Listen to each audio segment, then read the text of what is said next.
So Mauricio Lara and Josh Warrington, the rematch ends in a technical draw after 2 rounds, with Lara's eyelid being absolutely gruesomely cut from an accidental head clash, or some people believe it was done on purpose. I'm here to give some context because this is what the page is about. It's called Skills Pays Bills Boxing. I'm not here for clickbait. I'm not here for all that stuff. I'm not here to talk bollocks. I just want to call it as I see it, provide some information, and maybe people agree, you might not. But let's get into it. Look, the fight itself, I've seen a few people saying it on Twitter, not just a few, quite a few people, sort of saying that Lara was on his way to winning, he was going to knock Warrington out, and it was just going to be a repeat, and it was only a matter of time. I'm not sold on that, to be quite honest with you. I didn't see that. I saw a fight that was shaping up quite nicely. It was intriguing. I was looking at Warrington's game plan, and that's what I want to touch on just now. So this is a video from Twitter in which the user asked the question accidental. Now, pre-fight I mentioned that going to Lara's body would be a good way to then come to his head. The reason why: if you level change, Lara tends to stand tall. Because he punches wide and his chin's in the air, if you touch his body, you can then come up with the left hook to the head. Now, you'll see here, Josh level changes, and Lara then dips down to change his level to fight smaller and come down with him. And the problem is, one fighter's coming up, the other fighter is coming down. I don't believe there was anything malicious in this head clash at all in this instant. I just believe that Josh Warrington was looking to go to the body and then come back up to the head with the hook. So you'll see here that Warrington goes underneath and then comes up underneath and then engages Lara in the clinch. Here you'll see him go feint to the body and then come with a lead left hook. That level change by touching the body, you'll see again here, he feints, he's feinting low and then touching the body because he's looking to open up the shot to the head. And when Warrington wasn't on the offensive, he was looking to move laterally side to side to offset Lara.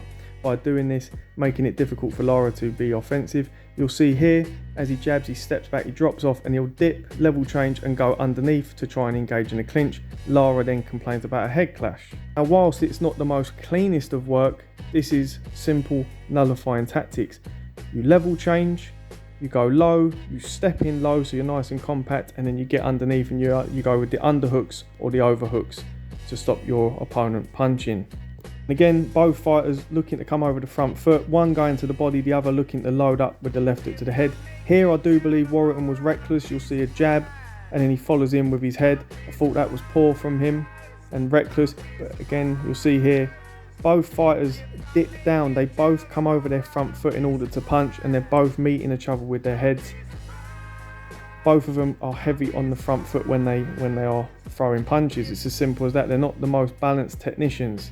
So you will see head clashes. Now, back in February, I mentioned that Lara was allowed to use Clayton Reyes gloves, and it was possibly a mistake on the part of Team Warrington for being negligent because these are puncher's gloves. Well, tonight, Warrington went from normally using the padded winning gloves to using the Reyes gloves. He was most certainly looking for a knockout, in my honest opinion, and possibly this is why heads were coming together, because one was dipping low and trying to come up with the hook, and the other was coming from high to low. Now, Warrington was sporting a nice dollop of Vaseline on the top of his head. I think they were very much aware of the threat of Lara's punches and were making sure that anything could glance off, as well as keeping him protected. They would have been aware of this. Two front foot fighters who are going to come forward, come over their front foot, as I mentioned, just like when you see southpaws versus orthodox. It does tend to happen. Fighters just lean over, bosh, clash heads, and these things happen. So I don't believe it was done on purpose. I think anyone who's been around the sport long enough, whether you've fought, trained, or you're just a fan, if you've been around long enough, you'll know. You'll just know when someone is being dirty, when they are doing it on purpose. I've called out Josh Warrington on things before, believe me. But tonight I won't, because I don't believe he's done anything wrong in this regard. I just think it was an accident, and it was what it was. As for the fight itself, personally felt that it was in the balance. I felt that you could either go 1-1 or 2-0 either man. It was just one of those fights, you know, it was just shaping up. It looked a really good contest. Lara moving Warrington with his punches, You could see he had elevated since February to a new level. You could see the poise, but also still he had that power, and he was game, but also very much confident. Warrington was on the ball, so much sharper than in February, moving side to side, looked good. However, was backing out in straight lines still, and still trading at mid-range and getting greedy when he hadn't laid the groundwork in order to land the big shots.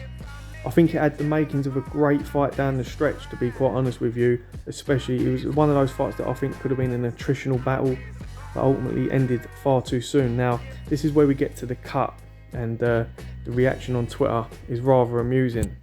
So a rather tongue-in-cheek tweet sees me getting some replies, which doesn't surprise me with Twitter. I do have to laugh at it, because ultimately people do not read what you say and they misconstrue. Now, what I'm trying to say is that people with YouTube followings especially, and on Twitter, they like to dig British fighters out. Quitters, this person quit, he got pulled out in the corner, quitter.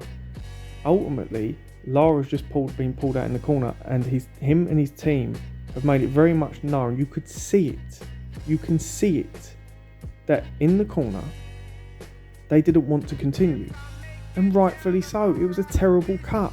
No one's moaning at that. I don't call fighters quitters. I'm just highlighting the hypocrisy and making fun of it. Now, it was a terrible, terrible injury. The fact of the matter is, it's round 2. If they continue and it gets past round 4, there's a potential they could lose the fight on points. If it gets deeper into the fight, that cut gets worse, it could be severe damage, and also he could end up being likely getting stopped, hurt, or losing the fight wide on points with a terrible injury. It makes no sense for them. So I see it as the point of view, as I said, payday.